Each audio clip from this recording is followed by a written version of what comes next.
partir de agora, a RPM Rádio apresenta Estúdio Aberto, com as principais informações do dia. Olá, bom dia. Estamos no ar aqui pela RPM Rádio, pela JPTV, com o programa Estúdio Aberto, transmitido pela Rádio Progresso de Montenegro e também gravado e veiculado na JPTV e JP News através dos veículos do Grupo Progresso de Comunicação. Estamos aqui para trazer informações juntamente com João Batista Teixeira. Muito bom dia, Teixeira. Bom dia, Adriano. Naqueles dias que são os estertores, quem sabe, do verão, né, Adriano? Quente de novo. E esperamos aí que as notícias dos meteorologistas sejam verdadeiras, né? E que no final de semana tenhamos algo mais ameno. Informação correta que vem agora pelo site do Grupo Simos é que nessa quarta-feira o sol aparece com nuvens, mas a nebulosidade aumenta no decorrer do dia com o deslocamento de uma frente fria pouco organizada. Esse sistema traz instabilidade hoje à tarde em direção à noite, com chuva que pode ser localmente forte. Há risco de temporal com rajadas de vento e a queda de granizo aqui nas regiões do Vale do Rio dos Sinos e Vale do Rio Caí. De acordo com a Metsul, com a chegada da chuva, o tempo refresca na quinta-feira. As mínimas ficam em torno de 20 graus e as máximas de 25. Puxa vida, faz tempo que não chegamos a essa máxima, né, Teixeira? Na realidade, o título da notícia, né, é Frente Fria põe fim à série de calor, a onda de calor histórica, né? Histórica. Ou seja, o nosso blá blá blá aqui diário não era em vão. Realmente passamos aí por um período que nunca havíamos vivido. Eu comentava em casa que eu não me recordava de nada similar, mas sempre deixava um pouquinho de dúvida, né? Enfim, a gente não tem a estatística, evidentemente, corpórea, né, Adriano? Mas a sensação era de que era algo inédito, e era. Muito bem. Teixeira, secretária estadual da Saúde, visita o Hospital Montenegro e avisa que o Estado pode ajudar, sim, na construção da nova emergência, né? Ela esteve visitando justamente com o diretor Carlos Batista e a Liane Daut, presidente da UAS, esteve visitando as dependências do Hospital Montenegro e fizemos uma entrevista com ela. E na ocasião ela disse que antes de ser secretária da Saúde, ela trabalhou na Regional de Saúde e disse que foi uma das pessoas que colaborou para que o Hospital Montenegro tivesse o 100% SUS que tem hoje, Teixeira. Que bom, né? São áreas, ventos novos, né? Que foram inaugurados com o 100% SUS, com uma administração muito eficiente do Carlos Batista, e agora a Eliane Daut, que padeceu tanto, né? Sofreu por anos, né, Adriano? Ela agora tem o prazer de ver o sonho das senhoras evangélicas reerguido, né? Eu não diria reerguido, restabelecido, né? E agora, inclusive, com ampliações e com sonhos outros. E o otimismo do próprio Carlos Batista, que diz que o hospital terá, inclusive, coisas que não existem na região toda, viu, Adriano? De equipamentos, eu não me lembro se é um ecógrafo, né? Coisas que não existem por aqui e, portanto, motivo de satisfação para todos nós, que não estamos, não diria no mau sentido, mas não estamos livres de precisar do hospital, de um hospital de referência. E o Hospital Montenegro é aquele que levamos todos no peito, porque, afinal de contas, parentes nossos lá nasceram, parentes lá morreram, e, portanto, cada um de nós que tem um pouco de idade tem muito carinho pelo Hospital Montenegro, e era realmente uma pena que ele estivesse indo pro Beleléu, né, Adriano? Por sorte, Montenegro conseguiu, junto um pouquinho de ajuda de todos, mas sobretudo da dedicação dessas senhoras, lideradas pela Eliane Daut, conseguiram então resgatar. Que bom, parabéns a todos, obrigado a todos. E ficou claro, nessa entrevista que fizemos com a secretária estadual de Saúde, que só está vendo esse investimento porque o Hospital Montenegro voltou a ser um hospital regional, né? Referência regional, recebe pacientes de toda a região. Agora vamos entrar num assunto de política. Teixeira, a CGP rejeita vetos do Executivo a projetos do novo plano diretor, né? O que está informando aqui o portal JP News. A CGP rejeitou por unanimidade os vetos que o Executivo apresentou às emendas de vereadores ao novo plano diretor. Alteravam dispositivos do projeto de lei complementar 57 de 2013, o Código de Obras, e 59 de 2013, parcelamento do solo, e ainda o 61 de 2013, o Código de Postura. A CGP aceitou o parecer do consultor jurídico Vinícius Kirsten e defendeu que a Câmara devesse rejeitar os vetos que o Executivo apresentou aos projetos, sob a alegação de que seriam inconstitucionais e contrários ao interesse público. Nossa! Pois é, Adriano, isso aí eu colocaria como o segundo ou terceiro ato, né, do desentendimento do Executivo com a Câmara. Eu quero crer, Adriano, que se fosse mais harmoniosa esta relação, não precisaria passar por esse constrangimento, né? Apesar de que veto é veto, mas essas coisas normalmente podem ser discutidas antes e, no bom sentido, negociadas, para não chegar nesse constrangimento. Agora a comissão simplesmente aconselha à Câmara o veto. Provavelmente isso será levado à frente, porque não há como tu desrespeitares uma recomendação de uma comissão, né? Seria algo patético, então vai dar conflito de novo, desgaste cá para nós, eu não diria inútil, mas contornável, né? Quanto àquela notícia anterior, Adriano, eu gostaria de realçar, o Carlos Batista deu uma entrevista para a nossa repórter, a Clarice Almeida, e ele dizia que ele mencionou 15 mil consultas que foram levadas a efeito aqui, configurando aquela situação de hospital regional, que teriam sido conduzidas em Porto Alegre, não fosse a presença aqui, a reabilitação do Hospital Montenegro. 15 mil consultas, me parece que num ano, em particular. Né? Claro, a tal da ambulancioterapia, né, Adriano? Pegava a turma aí e jogava para Porto Alegre, né? Assoberbando a turma de lá, ainda que hospitais maravilhosos como o Hospital das Clínicas, né, Adriano, fossem absorvendo tudo isso, não é certo, né? É preciso que a competência, o progresso, ele se dá, Adriano, quando a sociedade é mais homogênea. Quando tu concentras a competência só num grande centro, isso é uma furada, né? É preciso tornar o país mais homogêneo, que haja mais competência, e como aqui no grupo com o Progresso de Comunicação, ou em qualquer empresa de natureza privada, quanto mais as pessoas forem capacitadas, mais elas conhecerem do todo, mais multifuncionais forem, certamente melhor o resultado. E esta interiorização, ou reinteriorização da saúde pública, é uma das coisas primordiais, e oxalá isso agora tome um embalo, Adriano, e a turma pare de... Olha, eu acho que até parte do trânsito de Porto Alegre melhora, viu? Claro. Tal a quantidade de pessoas que vão para lá para serem consultadas, e sem necessidade, se nós tivermos essa competência aqui na região. Muito bem, cumprindo a agenda em Porto Alegre, o prefeito Paulo Azeredo esteve na Fundergs e na Secretaria de Desenvolvimento e Promoção do Investimento para tratar de empresas, de peças automobilísticas que está para se instalar em Montenegro. Na ocasião, o prefeito aproveitou para consultar a respeito da captação de recursos para aquisição de área para a construção de um centro de compras em Montenegro. Portanto, dois objetivos dele. Essa consulta sobre o centro de compras e também para tratar dessa empresa de peças automobilísticas que está para se instalar no município. Olha, no programa Varrendo a Redação da semana retrasada, na anterior ainda, né, foi convidado o Assis Vieira. O convidado do Marcos Gribler foi o Assis Vieira e deu uma entrevista aqui muito interessante.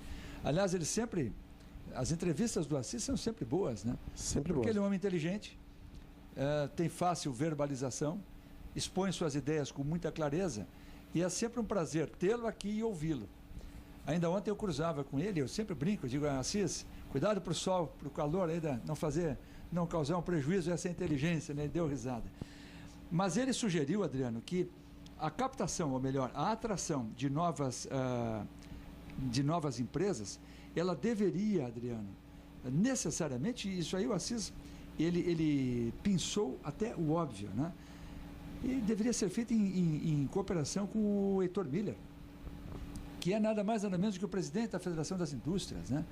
E a gente não nota essa aproximação, né, Adriano?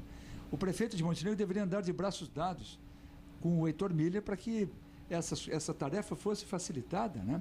Ele é um homem hoje com uma atuação reconhecida, tem larga experiência e é uma pessoa que pega no telefone e fala com o governador, né?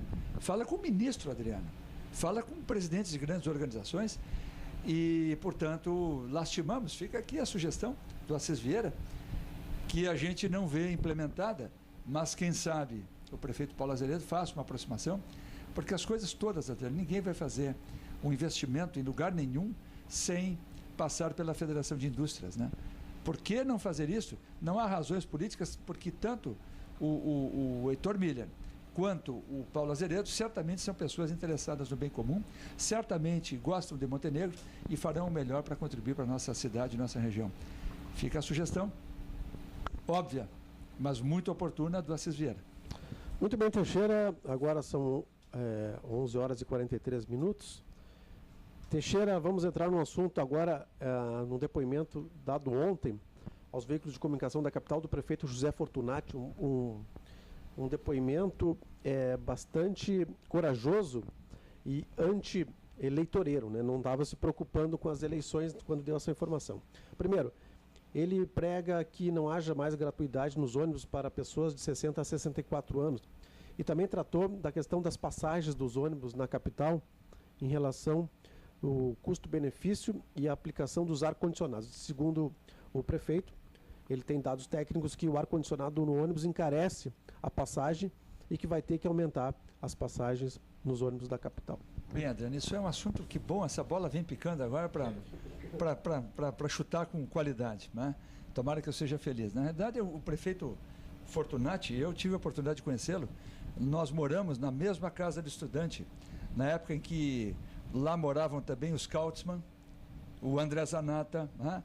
O próprio Valdir João Kleber, né? Que hoje preside a Unimed e a Associação Comercial. Morávamos todos na mesma casa de estudante e, portanto, conhecemos todos o Fortunati. Eu, inclusive, joguei bola contra ele mais de uma vez. Ele não era um craque, mas pernalta, né? Tinha um chute poderoso com a canhota e o time dele era campeão, não exatamente só por ele. É que ele se associou, os melhores da casa de estudante montaram um time, cujo nome não lembro mais, e era difícil batê-lo, né? O nosso time mesmo, aqui nós tivemos, eu participei do time dos Kautzmann, não me recordo agora, era o Gênesis, o time chamava-se Gênesis, né? E o Pinduca era um dos líderes. E eu acabei disputando uma temporada, eu fui contratado pelo Gênesis, né? Na verdade, ele é uma pessoa muito afável, muito correta, por tudo que conheço do Fortunati, e eu ainda o revi no Bola Mar de 2 anos atrás. Acho elogiável a colocação dele, Adriano, no sentido de não se preocupar só com a eleição, porque esta é a prática, né? É a prática demagógica.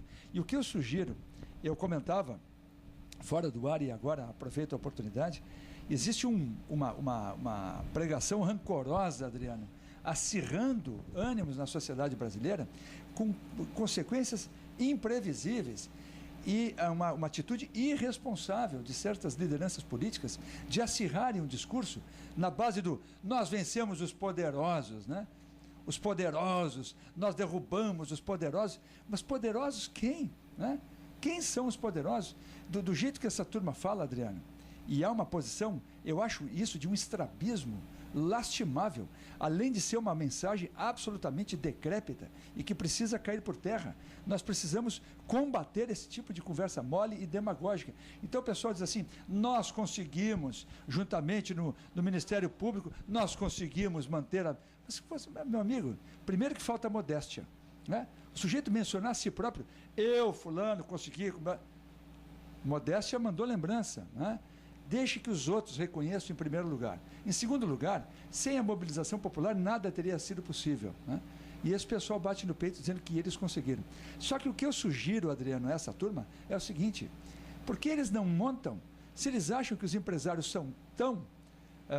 eu não estou entrando aqui no mérito e não fico analisando planilha de transporte, mas se eles julgam que é tão lucrativa essa atividade, então por que eles não montam uma companhia de ônibus?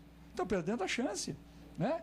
Aliás, eu dou a sugestão, não só montem a companhia de transporte coletivo, né? Todos esses que andam dizendo aí que tem certeza, que tem convicção de que o lucro é estratosférico, porque eles não fazem o seguinte, montem uma companhia de transporte coletivo e nunca mais corrijam a passagem de ônibus. Mantenham elas ali, 2,30, sei lá, depende da capital, mantenham o valor ad eternum, né? E mais, quando os seus funcionários fizerem greve, não combatam o piquete, né? Porque é preciso coerência, né, Adriano? A coerência dessa turma é a seguinte, muita gente precisa pegar no cabo de enxada e trabalhar. Tem muito sujeito, Adriano, que nunca plantou um pé de couve e sai dando palpite de maneira translocada. Nós precisamos de gente mais responsável, gente que pare de pregar o acirramento, porque senão acontece o seguinte, aqui a 200 metros daqui pode ter uma quitanda, e tem um sujeito, um funcionário da quitanda, está lá arrumando as maçãs e as laranjas nas gôndolas, e pode estar pensando, olhando para o dono da quitanda, olhando, esse poderoso, né? esse poderoso, esse explorador. Vamos parar com esse discurso. O sujeito que empreende deveria ser em primeiro lugar, independentemente, eu não falo aqui de grandes injustiças, de grandes exploradores, de pessoas que são realmente reprocháveis, mas no mais das vezes são pessoas que batalham e sofrem para pagar imposto, para pagar 13º, para cumprir todas as obrigações, que são centenas, junto ao fisco, à Receita, ao governo, declarações de toda sorte. Ninguém mais consegue hoje em dia, Adriano, trabalhar sem ter um contador. Os contadores não são baratos, tudo eletrônico. A quitanda é a morte da quitanda e o privilégio do grande empresário. Então vamos parar com essa conversa do poderoso, porque isso só acirra de forma deletéria. A sociedade não avança desse jeito, e quem gostava ou pensaria em empreender, recua, dá um passo atrás e cai fora. Muito bem, Teixeira, agora vamos mais uma notícia nacional. Ontem falamos ainda sobre esse caso do cinegrafista que morreu alvejado por um rojão lá no Rio de Janeiro. A polícia agora já tem o paradeiro dele, mas o desdobramento que aconteceu em relação a essa morte foi o seguinte: o ataque com o rojão responsável por matar o cinegrafista Santiago Andrade desencadeou reações em série e tem potencial para alterar o rumo dos protestos que ganharam as ruas em junho passado. O impacto não se resumiu à comoção popular, pôde ser sentido também no Congresso Nacional, onde 2 projetos de lei devem ser votados em breve. Um tipifica o crime de terrorismo para qualificar e enquadrar os black blocs. Outro prevê a punição à prática de desordem e proíbe máscaras em manifestações. No assunto de novo aí é bem parecido, né? Mas é um link bom. Na verdade, quando as cidades todas do Brasil aí recuaram na correção, no reajuste da passagem, eu achei que tinham dado um passo errado. Aquilo foi uma pressão, sabe Deus, até do próprio governo federal, tentando baixar a bola, baixar a fervura, né? Só que isso criou um enorme problema. E quando tiver que reajustar? Quer dizer, agora é intocável, então, a tarifa? Isso é uma pena, né? Não pode ser assim. As coisas não dependem de critério. As coisas não são... Adriano, se eu pegar uma bola e jogar, ela não cai para cima, ela cai para baixo, né? Porque existe a lei da gravidade. Esse pessoal gostaria de revogar a lei da gravidade. Eles acham que podem tudo, inclusive fazer com que o critério econômico não seja importante. Isso é demagógico e, que me perdoem, é burro, né? Em relação à morte do cinegrafista, Adriano, eu não sei como isso não aconteceu antes com outra pessoa qualquer, né? O cinegrafista, Deus faz as coisas, escreve por linhas tortas, né? Mas sabe Deus quanta gente já não poderia ter morrido, porque o vandalismo foi terrível, Adriano, né? Quebra-quebra, o pessoal entrando em concessionárias, quebrando banco. Isso não é gente que queira o bem do país. É aquela linha, Adriano, nós entraríamos aqui numa linha política que dificilmente podemos imputar a um só partido político, mas a alguns deles têm esta linha na base do tudo vale a pena, tudo vale, né? Queremos fazer a revolução na sociedade a qualquer custo. Esta ideia do a qualquer custo, ela é ideológica e está, digamos assim, inoculada. Ela é basilar em alguns preceitos, alguns conceitos, em algumas ideologias políticas, e está inoculada nessa juventude que sai quebrando tudo. Não, é a qualquer preço, a qualquer custo, não importa. Então, isso chega a justificar, em algumas cabeças, né? Chega a justificar, por exemplo, que um partido, que alguns representantes do PT no governo possam até passar a mão, possam até cometer atitudes corruptas, né? Porque isto virá em benefício da revolução futura. É a linha de pensamento a qualquer custo, né? Justifica tudo.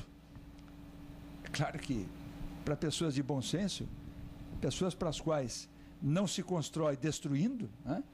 Claro que isso não funciona, claro que isso não é justo. Mas na cabeça dessa turma é assim. Agora, eu espero que realmente, todos nós esperamos que esta tragédia, né, possa de fato inspirar os homens e tornar mais temerária a atuação dessa turma. Agora, em São Paulo, Adriano, essa turma andou, eles andaram espancando um coronel da Polícia Militar. Ou seja, eles não têm limite, né? Não sei se a coisa baixa fervura. Até porque o número de delitos no país é tamanho que eles só se incorporam na imensa fila atrás da qual a polícia tem que correr. Muito bem. Aliás, o rapaz, só para complementar, o rapaz foi capturado já. Né? Foi capturado. Foi capturado em Já Feira está de Santana. já está no Rio de Janeiro. Já está no Rio de Janeiro, estava escapando, né? Ele alertado, fugindo, e aí aconselhado por advogado e namorado e coisa e tal, ele não reagiu, e quando montaram lá a campana, o pegaram, e ele então será agora, é o Judas, né, Adriano? Vai ser, evidentemente, vamos dizer assim, utilizado também para, como exemplo, né? É o bode expiatório também. Mas não é só ele, tem muita gente, né? Essas coisas, a bagunça toda no país, isso é bem orquestradinho, isso não é assim espontâneo como o pessoal tenta fazer crer. Muito bem, Teixeira, mais uma notícia nacional aqui. O jornal O Globo está trazendo uma matéria sobre os trotes que acontecem em várias universidades, inclusive no Rio de Janeiro.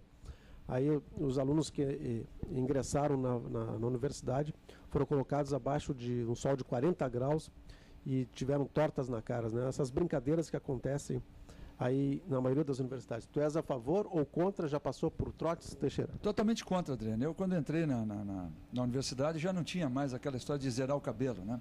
Antigamente esse era o sujeito entrava Só isso? Entrava na URGS ali... Era pouco, então. Hoje é outro. Em geral era. Hoje o pessoal exagera um pouco, né? Já houve caso, inclusive, de morte de um estudante de medicina em São Paulo, na USP, né? Isso foi lastimável. Fizeram lá uma festança e um pobre de um rapaz acabou morrendo na piscina olímpica, se não me falha a memória. E coisas absurdas, inaceitáveis. Isso faz parte do passado, né, Adriano? Aliás, eu só fui... digamos assim, Adriano, eu só sofri quando entrei no Colégio Militar de Porto Alegre. Aí foi dureza, porque a história do bicho, né? Faz isso, bicho, faz aquilo durou quase meio ano, né? Os veteranos se vingando dos trotes que haviam levado. Mas acho que passou o tempo, né? A gente não consegue, Adriano, reproduzir coisas saudáveis numa época bruta, numa época de violência. No tempo em que eu fui bicho, né? Tanto no Colégio Militar quanto na URGS, a violência não existia o MMA, né? Não existia essa coisa bruta. Hoje em dia as pessoas estão habituadas a verem o camarada quase arrancando a cabeça do outro fora. É bonito ver o sujeito dando um pontapé na cabeça do outro e o outro estatelado no chão, semi-acordado, em coma, se for o caso, e ainda chamam isso de esporte, né? Então, na nossa época, esporte era jogar bola, né? Bater uma bolinha. E não posso imaginar, numa época como esta, o trote sendo bem diplomático, bem elegante, né? Com fair play difícil. Portanto, eu acho melhor extinguir isso, porque os resultados serão daqui para pior. Muito bem, Teixeira, mais uma notícia aqui, agora falando de esporte. Inter abre hoje o check-in de torcedores para o jogo contra o Caxias, que é a reinauguração do estádio Beira-Rio. Deve ser aberto para 10 mil sócios da arquibancada inferior, e a imprensa uruguaia repercute aí a presença do Grêmio em solo uruguaio para o jogo contra o Nacional, e ainda questiona aí por que o Maxi Rodrigues tem um desempenho tão irregular no Grêmio. Em primeiro lugar, porque não joga frequentemente, né? Quer dizer, todo jogador, ele precisa de várias coisas, ele tem que estar no auge, ou perto disso, né? No auge técnico e físico, né? E com sequência de jogos. Imaginar que ele vai ralar a bola sem participar de 3, 4, 5, 6 jogos, né? Até porque ele foi mantido no ano passado como reserva pelo Renato Portaluppi, que não colocou em momento nenhum. Até comentávamos ontem aí, também fora do ar rapidamente, talvez eu também não escalasse ele e o Zé Roberto por aquela questão de toque, né? Não dá para ter 2, 3 sujeitos mais leves no mesmo time, né? É preciso que se tenha esse sujeito e velocidade para que esse passe qualificado seja rentável para o time. Eu acho que ele vai jogar um futebol superior, acho que ele é um cara realmente qualificado, dos melhores que o Grêmio tem, desde que tenha o espaço para isso. E o Anderson Moreira já mostrou que não vai sustentar medalhão, porque ele é corajoso, né? O sujeito não vai só por conta do currículo, por conta do histórico, não vai envergar a camiseta titular do Grêmio, ele vai exigir que o cara jogue, né? que justifique o salário, as luvas que ganha, e, portanto, acho que o Maxi Rodrigues vai conseguir fazer esse rapaz jogar, a menos que ele tenha algum problema físico, né? Porque isso também, às vezes, mascara. E o problema físico não quer dizer algo que impeça o sujeito de jogar, mas algo que tira a liberdade dele, né? Claro. Às vezes 1 quilo a mais, veio agora, veio no início de temporada. Acho que ele ainda vai ser um jogador muito útil e vai se destacar no Grêmio. E o Inter está no check-in, né? O Inter tá. E o Grêmio, que aliás trouxe agora o Dudu, que jogava no Dinamo de Kiev, cuja característica maior é aquela que defendíamos aqui, um cara rápido, né? Como o Jorge Henrique, hoje tem no Internacional. Eu sempre gostei do Jorge Henrique, no tempo do Corinthians, gostava demais, né? Porque é um cara rápido, aquele do contra-ataque, né? Porque não adianta, tu tem que surpreender o adversário. Tu surpreende o adversário de 2 formas. Ou com a finta, com a magia do drible, que nem todos têm, ou com velocidade, né? Se tu lembrares do Valdomiro, o Valdomiro não era um virtuoso da bola, não era um Garrincha, né? Era um corredor, um cara com força física, ele botava a bola e saía. O próprio Tarcísio também não era um flecha virtuoso, negra, né? Flecha negra, né? Um baita jogador que dava velocidade ao Grêmio. Quanto ao Internacional, finalmente, né? Finalmente, agora estão no check-in, vai decolar, né? Está fazendo check-in. E o pessoal elogiando muito o estádio, dizendo que o estádio realmente ficou muito bom, né? Assim desejamos, e que o Internacional de fato faça uma boa figura com o seu estádio na Copa do Mundo. E agora são só 10 mil ingressos, né, Adriano? E o pessoal prevê que eles estejam esgotados, à 1 da tarde eles já estejam esgotados. E quem fizer o check-in tem que ir também com a carteira de sócio, porque senão não basta, né? Só o check-in, imprimir lá o bilhete, precisa ter também a carteira de sócio para ingressar no estádio. Sorte ao Internacional, né? Só não tem a sorte quanto o Grêmio. Tá certo. Teixeira, ficamos por aqui com o nosso estúdio aberto de hoje. Muito obrigado mais uma vez. Imagina, Adriano, um abraço. Amanhã voltamos no mesmo horário de bate-canal, né? E tenham todos uma excelente tarde. Quem sabe amanhã estejamos aqui já respirando aliviados, com uma temperatura mais amena, né? Certo. É sempre um prazer, mas se estiver mais fresquinho, melhor. Um abraço. Ok. Até mais.